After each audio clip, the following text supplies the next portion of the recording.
BJP में ticket वितरण को लेकर जिस तरह बगावत शुरू हुई, लगातार बगावत के सुर तेज होते जा रहे हैं। अलग अलग जिलों में लगातार जो दावेदार हैं, जिनकी टिकट काटी गई है, उनके कार्यकर्ता जो है सड़कों पर उतरकर प्रदर्शन कर रहे हैं, जिला कार्यालयों पर प्रदर्शन कर रहे हैं। वैसे ही हालात अब कांग्रेस में देखने को मिल रहे हैं। कांग्रेस में भी लिस्ट निकलने के बाद बगावत के सुर तेज हो चुके हैं। मालवीय नगर विधानसभा क्षेत्र की अगर बात करें, बगरू विधानसभा क्षेत्र की अगर बात करें, तो यहाँ पर बगावत के सुर तेज हो चुके हैं। हालांकि जिस तरह लिस्ट निकली थी कांग्रेस की, उसके बाद विप्र कल्याण बोर्ड के जो अध्यक्ष थे महेश शर्मा, उनकी ओर से बगावत शुरू की गई और पार्टी कार्यालय पर तो प्रदर्शन किया ही गया, वहीं दिल्ली में भी डेरा डाले हुए हैं और लगातार आला कमान से गुहार लगाई जा रही है कि वापस जो है मंथन किया जाए और उनको टिकट दिया जाए। हालांकि टिकट दावेदारों की लिस्ट काफ़ी लंबी है, इसको लेकर ही कांग्रेस लगातार मंथन करने में लगी थी। लोकसभा पर्यवेक्षक की अगर बात करें, वो लगातार जिलों के दौरे पर थे और जिला अध्यक्ष, पार्षदों और कार्यकर्ताओं के साथ मंथन उनकी ओर से किया जा रहा था। दावेदारों को मन टटोलने की कोशिश की जा रही थी, लेकिन जिस तरह बीजेपी में बगावत शुरू हुई थी, उसको भांपते हुए कांग्रेस मंथन तो करने में लगी थी, लेकिन मंथन करने के बाद भी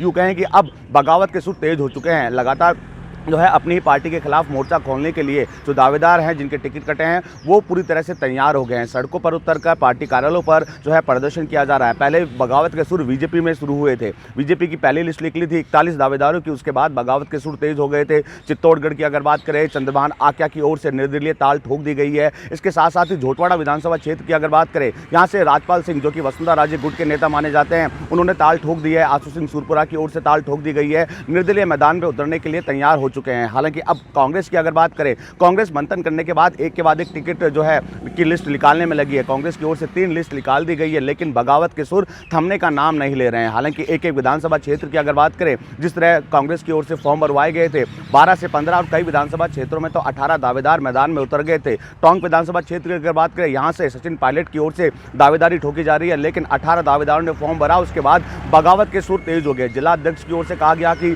टोंक से केवल सचिन पायलट ही चुनाव लड़ेंगे, लेकिन दावेदारों की लिस्ट लंबी थी। दावेदारों का कहना था कि केवल स्थानीय जो नेता है उनको ही टिकट दिया जाए, लेकिन पैराशूट दावेदार जिस तरह उतारे जा रहे हैं, दोनों ही प्रमुख पार्टियों की अगर बात करें, दोनों प्रमुख पार्टियों ने जो है बीजेपी की अगर बात करें, बीजेपी ने पहली लिस्ट में 7 सांसदों को मैदान में उतारा, जिसके बाद बगावत शुरू हो गई। कांग्रेस भी हालांकि मंथन जरूर करने में लगी है, लेकिन बगावत जिस तरह देखने को मिल रही है, उससे कहीं ना कहीं खेल बिगड़ सकता है। एक तरफ बीजेपी जो है सत्ता में आने की बात कर रही है, कांग्रेस सत्ता में रिपीट करने की बात करने में लगी है, लेकिन जिस तरह बगावत के सुर तेज हो गए हैं, दोनों ही पार्टियों में आंतरिक कलह साफ तौर पर देखने को मिल रही है। बगावत के सुर रोकने के लिए मंथन जरूर किया जा रहा है, लेकिन बगावत थमने का नाम नहीं ले रही है। बीजेपी में बैठक के जरिए बगावत रोकने के लिए कमेटी बना दी गई, जो केंद्रीय मंत्री कैलाश चौधरी, उनको जिम्मेदारी दी गई है, लेकिन बगावत थमने का नाम नहीं ले रही है। बीजेपी कह रही है मतभेद हो सकते हैं, मनभेद नहीं हो सकते। हालांकि कांग्रेस कह रही है हम अपने विकास कार्यों को लेकर जनता के बीच में जाएंगे, लेकिन विकास कार्य को लेकर जो है जनता के बीच जाने की बात तो कही जा रही है, लेकिन जिस तरह जो है बगावत देखने को मिल रही है, ऐसे में पार्टी को नुकसान उठाना पड़ सकता है। हालांकि दोनों ही प्रमुख पार्टियां